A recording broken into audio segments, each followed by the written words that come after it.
Сәлем достар, микрофонда Есенбек Құрбан, кезекті видеоны жалғастырамыз. Бүгінгі сабақта біз сіздермен алгоритмнің трассировкасы дейтін тақырыппен танысамыз.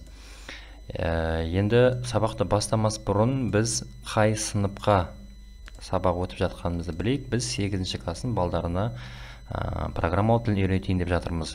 Есептің шешімі өте көп, бірақ мүмкіндігінше өте оңай варианттарды қарастырған дұрыс деп ойлаймын. Енді бізде ең бірінші немен таныс болу керек, ол отладка деген не екенін балдар білген дұрыс. Яғни кез келген программалау тілінде жазылған программаны дер кезінде реттеп түзетуге болады, яғни отладка жасауға болады. Біз осы уақытқа дейін жасап жүрген жұмысымыз отладкамен жасалған, яғни моментально қандай ошибка шығатын болса, сол ошибканы бірден түзетіп отырамыз. Программалау тілінде қателерді түзететін өз құралдары бар. Программалаушы өз тілінде программада жіберген қателерді багтар дейді. Программада кеткен қателіктерді біз баг дейміз. Ал программада кодты түзетуді дебаггер дейміз, яғни түзетуші деген сөз. Яғни багтар деген программадағы ошибкалар, дебаггер деген соның қателіктерін реттеу. Python тілінде қатені жөнінде программаны түзететін өздерінің құралдары бар екен. Олар синтаксистік ошибкалар болуы мүмкін. Программа жазған кезде программаның орындау уақытына байланысты, себебі біз білеміз, ең жақсы программа аз память алатын және жылдам орындалатын программаны жақсы код деп айтамыз. И алгоритмдік қателер кетуі мүмкін. Мысалға, цикл тоқтамай қалуы мүмкін, шарт дұрыс берілмеуі мүмкін деген сияқты. Ал синтаксистік қате деген жаңағыдай айнымалардың аты дұрыс болмауы мүмкін, мысал деп жатырық. Солай. Енді жалпы программада қателермен жұмыс істеу кезінде екі түрлі сұрақ туындайды. Олар программада осы қателерді қалай анықтауға болады, программада осы қателерді біртіндеп орындай отырып қалай жөндеуге болады. Яғни біздің 7-ші кластағы, яғни 6-ші класста біз сызықтық программалауды өтеміз, яғни программа жоғарыдан төмен қарап орындалады. 7-ші сыныпта біз тармақталған тақырыпты өтеміз, ол жерде шартты. И 8-ші класста біз циклдік программаны өтеміз. Сол жерде бізді тек қана run дейтін, яғни запускты ғана жібереміз.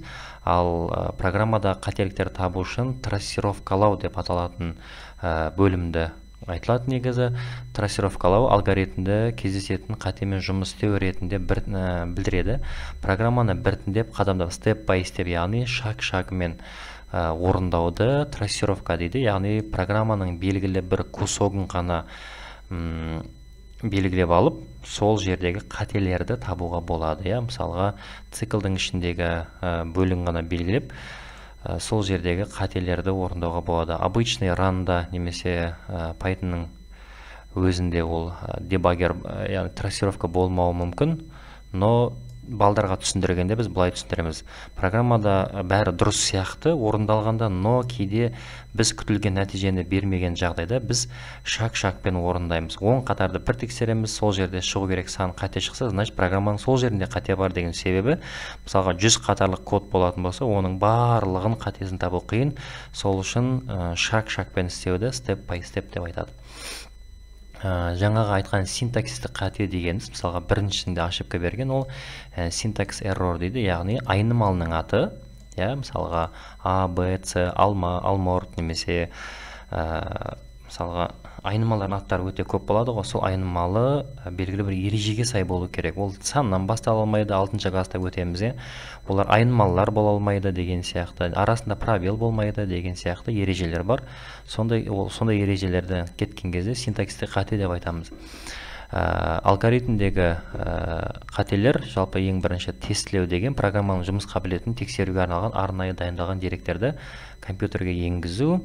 Егер программа тестілеу кезінде қарастырылған бір жағдайды дұрыс орындап, басқасын қате орындаса, онда бұл есептің алгоритмнің құрудан кеткен қате деп айтады. Мысалға, бір санды қосу керек болса, біз оның орнына көбейту қойып қоюымыз мүмкін, минус қойып қоюымыз мүмкін. Яғни сол кездегі бірден қатені реттеу отладка деп айтылады.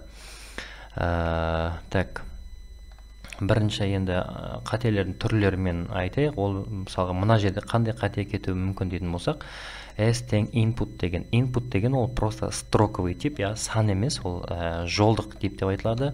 Ал біз білеміз, ол жолдық типті біз оның тақ немесе жоқ екенін анықтай алмаймыз. Сол кезде бізде типтік error береді, яғни шаманың типіне сәйкес емес. Амал input дегенді строка болғандығы үшін біз оны жазуларды жұптаққа бөле алмағандықтан бізде ошибканың type error деп көрсетеді. Бұл дұрыс болу үшін или int или float деп алдына беру керек еді.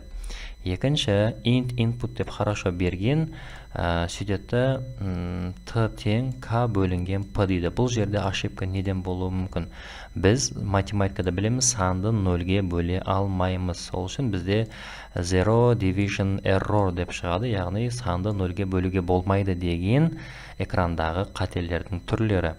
A тең 5, print A плюс B деген, бұл жердегі ошибка бұның не екен, яғни B деген анықталмаған тип, яғни name error, name B is not defined, яғни B деген табылмады деген сөз. Int high деп айтылады, жолды санға айналдыруда қате, яғни негізгі типіміз біздің int еді, оған біз строковый тип берген үшін value error шығады, яғни intті біз яғни high'ды intқа айналдыра алмаймыз дейді. Келесі k типі int input берілген, t-ның мәні input болып қалған, екеуін қоса алмаймыз, яғни математикалық операция орындай алмаймыз.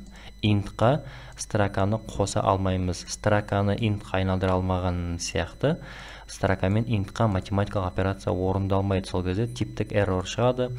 S пен int бір-бірімен совпадение келмейді деп айтып жатыр. Яғни осы қателердің түрлерін балдар білуі керек.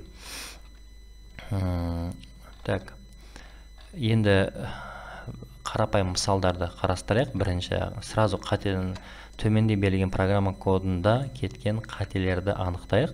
Аны input деген, яғни бұл строковый тип. Жақсы, аның мәні берілген, бірақ не үшін берілген қазір көреміз. Range 1-ден 10-ға дейін деген, значит 9 рет орындалады. S-тің мәні 0, яғни S-тің типі int, S-ға айды қосаламыз. Яғни бұл счетчик ретінде кетеді, 1-ден 9-ға дейін санды өзара қосады, бірақ A-ға біз сол счетчиктерді көбейте алмаймыз, себебі A-ның типі бізде int емес. Бұл жерде қате, мұна қатенің түрі, яғни int пен input бір-бірімен жұмыс жасай алмайды. Типтік error берілуі мүмкін. Екінші қате, p input, int input p берілген, s-тің мәні бар, i-дің мәні бар. While i кіші болса p-дан дейді. I тең, i қосылған 1. Бұл итерация, чтобы циклдан шығу үшін. S тең, s қосылған i, бұл s-тің мәні счетчик ретінде табу. Цикл біткеннен кейін, яғни итерация орындалып болғаннан кейін, S деген сол айларды өзара қосып шықты, бірақ T деген переменный S-ті K-ға көбейтті. Бұл жерде K деген не? Қаяқтан келген? Яғни K-ның типі анықталмаған, заранее K берілмеген. Ол дегеніміз бізде мынау ошибкаға жатады. B шамасын, яғни name'дік error, яғни K деген айнымалыны таппадым деп айтуы мүмкін. Мүмкін болғанда тура солай ғой. Енді қарапайым мысал шығарайық. K мен P аралығындағы сандардың цифрларының қосындысын табатын программа құр.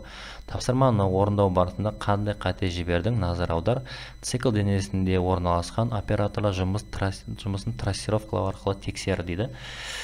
Біз енді трассировкасыз бар болғаны 97 мен 103 сандар арасындағы 97, 98, 99, 100, 101, 102, 100 сандарды цифрларының қосындысы, яғни 9-ға 7-ні қосамыз, одан кейін 9-ға 8-ді қосамыз, одан кейін 9-ға 9-ды, 9-ға одан кейін 1-ге 0-0-ді, 1-ге 0-1-ді, 1-ге 0-2-ні, 1-ге 0-3-ді қосқанда 61 дейтін сан шығу керек. Осы жерде есептің өзін частьқа бөліп алайық. Бірінші 97 деген санды, натурал санды шашып, өзара while оператормен қосып алайық. Так, Python ашамыз. File, new file. Досканы екіге бөлейік. Бізде K мен P деген, мен басқа переменный ала салайын. Қазір не үшін екенін көресіздер. T мен G деп алайын. Map int өтір input нүкте split. Хорошо. Біз былай деп алайық. Мысалға дейік. While операторына кіріп, мынаны пока комментарийға ала тұрайын. While n тең 97 дейін. Whileға жазам. While n тең емес 0 болғанша. Так, s тең 0. Бұл счетчик ретінде кетсін. Whileға жазайық. K тең n процент 10. Яғни соңғы санды алады. Біздің жағдайда 7-ні. Оған қосады. S-ға счетчик қылады. n бөлу тең 10. Соңғы санын алады. Сонда printқа біз жазамыз. S-ті шығарамыз. Осы кезде бізге ранға жіберетін болсам 9 бен 7-ның қосындысын тауып береді. Так. Мінеке 16-ны шығарды. Одан кейін 98 деп көрейін. 98, ран. Мінеке 98, одан кейін 99. 99. Хорошо, 18. Енді бізге n-нің орнына for операторы 97-ден 100-ке дейінгі мәндердің барлығын өзі автоматически қойып беру керек. Сол үшін бұлай деп аламыз. For I in range так, t өтір g плюс 1. Осының ішіне кіремізде біз так, n-нің мәнін бұлай деп аламыз. S изначально 0-ге тең болсын. Ол до этого бізге белгілі бола берсін. n тең i деп переменный берсем. Себебі i-дің мәні бірінші 97 болады, одан кейін 98 болады, одан кейін 99 болады, одан кейін 100, 101, 102, 103, яғни цикл 97-ден 103-ке дейінгі мәнді бізге береді. Ал каждый раз бізге мән бергеннен кейін while операторы сол операторын өзі тексеріп шығады. Бірінші кәкіштік 97-ні тексереді, себебі n-нің мәніменде i-дің мәніменде 97-ге беріледі, 97-ні шығарып өзара қосып алады.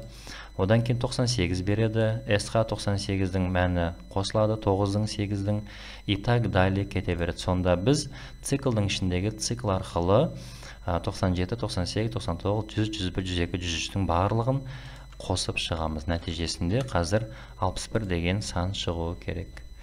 Так, мен сан берем 97-103 включая. Мінекей 61 деген сан шықты.